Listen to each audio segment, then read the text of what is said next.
Hey guys, in this video, I'll show you how you can get different shields in Monopoly Go. So make sure to watch this video till the end and let's get started.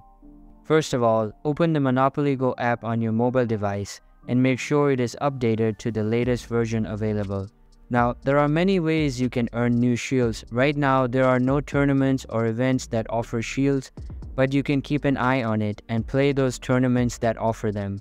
As you can see, this event is offering a new token right now, so just keep note of such events and you can get the shields by playing them. And that's how you can get different shields in Monopoly Go. Hope you liked the video. Thanks.